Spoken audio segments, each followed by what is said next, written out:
Di dalam Kalamasuta banyak yang mengartikan bahwa Buddha hanya mengajarkan sebatas ehipassiko, datang dan buktikan. Sesungguhnya jika kita membaca lebih detail sutta tersebut, ada 5 kriteria yang latar belakangnya adalah kebingungan kelompok atau di dalam para keluarga di suku Kalama terhadap apa yang mereka dengar, apa yang mereka dapatkan, bahkan dari seorang biku. Nah, gambarannya apa? Gambarannya adalah ketika mereka belajar tentang suatu keyakinan, tentunya mereka ingin mendapatkan sesuatu kebenaran. Namun yang didapat atau yang didengar, semua mengatakan bahwa ajarannya lah yang paling benar. Ini yang paling benar. Bahkan seorang biku pun akan mengatakan, ikuti aku bahwa ini yang paling benar. Nah, ketika mendengar 1, 2, 3, ternyata berbeda semua. Nah, apa yang harus dilakukan oleh suku Kalama? Inilah yang mereka tanyakan kepada Buddha. Di dalam Kalamasuta, jika boleh saya rangkum, ada 5 hal yang perlu kita renungkan. Tentunya detailnya Anda patut baca di dalam Kalamasuta.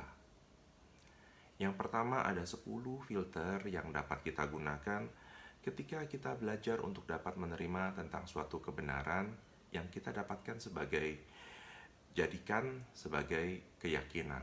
Apa 10 itu? Yang pertama,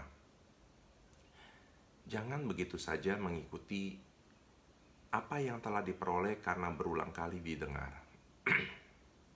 Yang kedua, atau yang berdasarkan tradisi. Yang ketiga, atau berdasarkan desas-desus.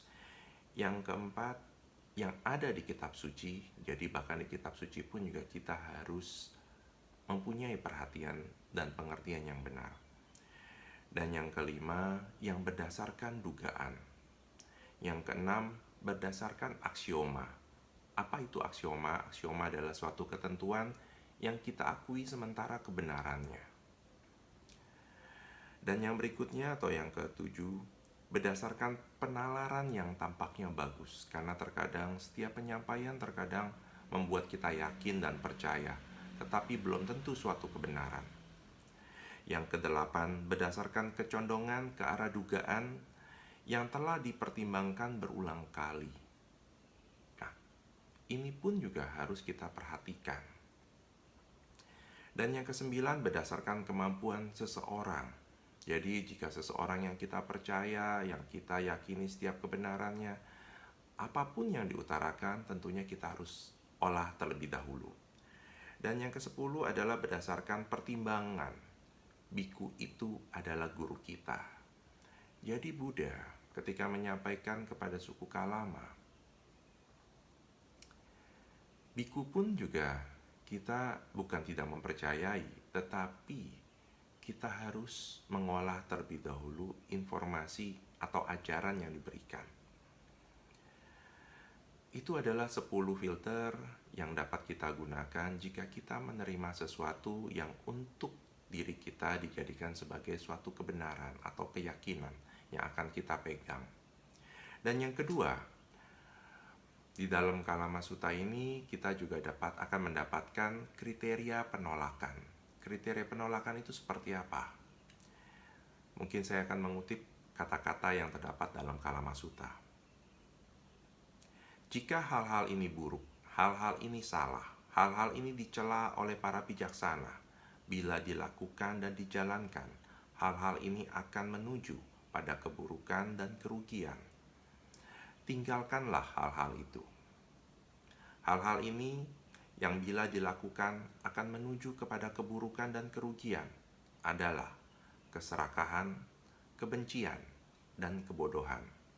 Nah, jika memang hal yang kita dengar, hal yang kita pelajari, hal yang kita dapatkan mengandung 3 hal tersebut, yaitu keserakahan, kebencian, dan kebodohan batin atau kebodohan atau ketidaktahuan. Nah, sebaiknya ini dapat kita tolak.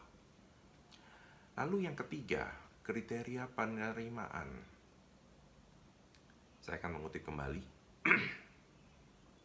Para kalama, bila kalian sendiri mengetahui hal-hal ini baik, hal-hal ini tidak dapat disalahkan, dipuji oleh para bijaksana, dilakukan dan dijalankan, akan menuju kepada keuntungan dan kebahagiaan.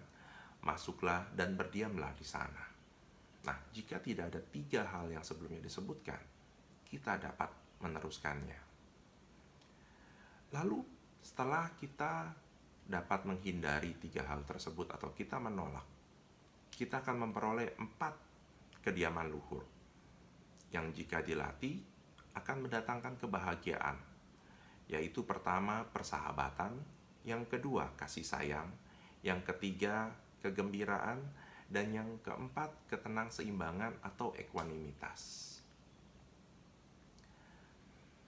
Selain dari 4 hal kediaman luhur, kita akan mendapatkan 4 penghiburan. Yang pertama, jika ada kehidupan pada masa depan yang didapatkan dari buah atau hasil, dari perbuatan baik atau buruk, maka kita akan terlahir di alam surga. Karena kita sudah menghindari 3 hal yang disebutkan sebelumnya.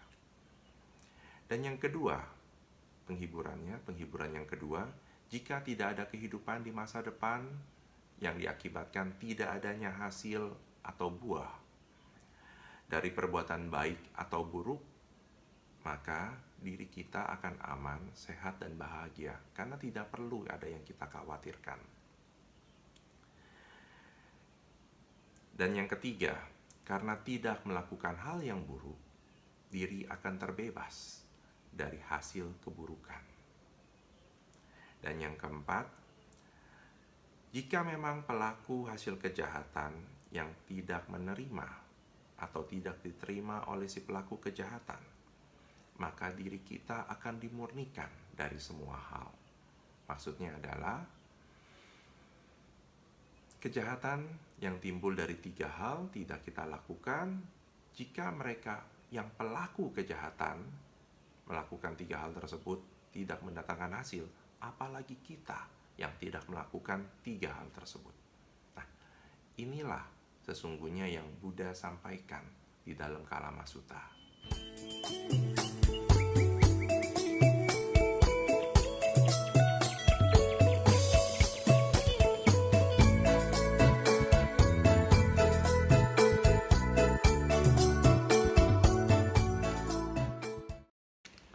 Untuk tetap dapat menyukai seseorang yang melakukan hal kurang baik kepada diri kita ataupun orang lain, sesungguhnya itu adalah satu pilihan. Nah, mungkin pilihan pertama, kita akan membiarkan ego kita berkembang. Jadi jika ada yang berbuat tidak baik atau kurang baik kepada diri kita, kita akan membalasnya. Yang kedua, kita mencoba bersikap netral. Seperti apa netralnya? Kita akan mengatakan kepada diri kita bahwa hal yang kurang baik yang kita dapatkan ini adalah hasil perbuatan dari tindakan kita di masa lalu atau yang pernah kita lakukan. Atau banyak orang mengatakan inilah karma, terimalah karmamu. Dan kita juga akan mengatakan hal yang sama kepada orang lain, terimalah karmamu. Nah, netral pun juga dapat diasumsikan kita akan menjauhi orang tersebut yang berbuat kurang baik kepada diri kita.